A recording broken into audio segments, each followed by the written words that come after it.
Thank you, Sean. I want to thank Iowa Pork for asking me to speak today. I'm excited to share kind of a new barn design that I got to work with Reicks Farms. So I've been Reicks Family Farms veterinarian for 17 years, and so it's a very innovative company that allows us to do some unique things. So definitely want to thank that team for working on it. So a little bit about Reicks Farms, based in northeast Iowa. So this barn is directly north of Lawler, Iowa, about 10 miles, maybe 8.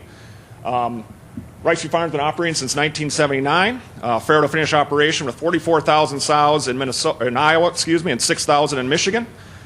Very committed to the health of the pig and the health of the environment, and so that's what led to this project and allowing us to kind of brainstorm some ideas and try and do something a little different.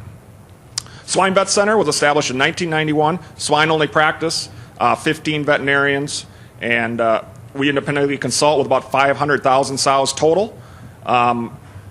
So if you see some of these guys, tell them I did great. Okay, there's some here today. I don't see any. I don't know. I don't think anyone showed up in the audience. But anyway, this is a sign outside of the barn. The barn is called Orangewood, is what we named it. So it's a cooperative project with Iowa Select, Reicks Farms, and Jericho Construction. I would say that it's the first, what I'm aware of, the first commercial barn where we scrub 100% of the air, what we call scrubbing. I don't know if there's a better term than that, but scrub all the air going out of the barn. So one question I get a lot is from people, like if I presented Operation Main Street or something, I might bring this up and they'd say, why don't you just do that to all the barns? You can't, because they're not all built like that. Like take the pit fans, for example, right? And we had to design this from the start to do it this way. So that's one response to that. Yeah, so I'll take you through it. What the Iowa State part of it, they did do an odor test for us and a lot of dust particle collection before and after the scrubber, which I'll show you a picture of. And they published a 55% reduction when it was working. And so I think that it's similar to John's numbers, really, where they're at 50. So. The scrubber sits over a pit and just continually recycles water through the scrubber, which is what you guys will recognize as a cool cell, really. It's just a cool cell, but it's air going out instead of air going in. So this is a picture of the barn. And I don't know yeah. So you can see we put cool cells on the end, and then all the air comes through a cool cell, right? And then through a filtered. So this is a 100% filtered barn as well. So all the air coming in would go through what we call a HEPA filter. So we'd have a 98, 99% reduction in viruses and bacteria coming in.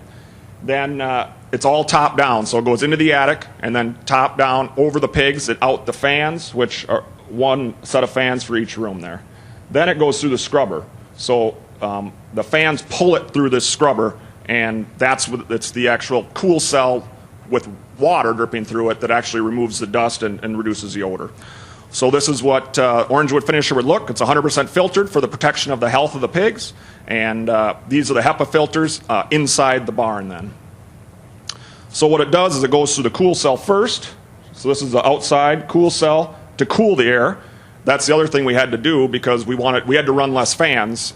So the only way we can run less fans this summer is to cool cell the air, because if we wouldn't have done that, we'd had to have more fans, which would have meant more scrubber, more electricity, and more of kind of everything. So that's why the cool cell is there to cool in the summer.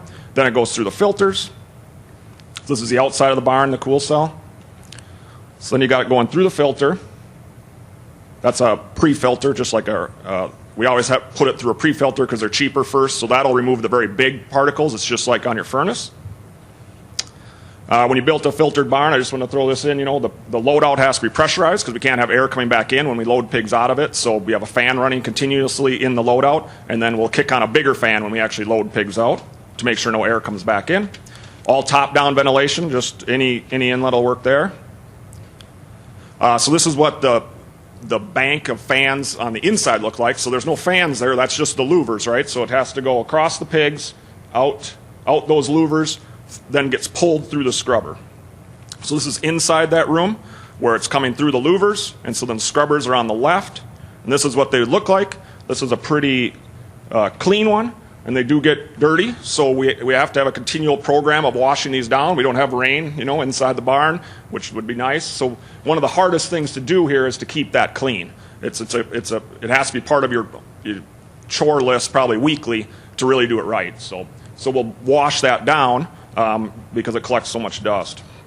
And then it'll go out the fan. So this is the outside now. So it's come through the scrubber and out the fan that's been pulled out through the fan.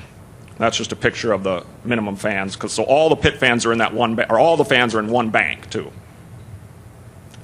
After that, we've put screens just for the same reason John talked about, and we also to protect us from wind coming this way, which would reduce the effectiveness of our fans. So there's kind of two reasons. One is for the air coming out, but also to protect that. So we'll put a screen on the outside as well, and then we've grown some trees as well. So that's just another barrier. So those are all the things we're trying to do to reduce the odor coming out of this barn. And so we felt it's been pretty effective, but there is a cost to it, and then there's an ongoing maintenance to it as well. So just wanted to share that. Thank you.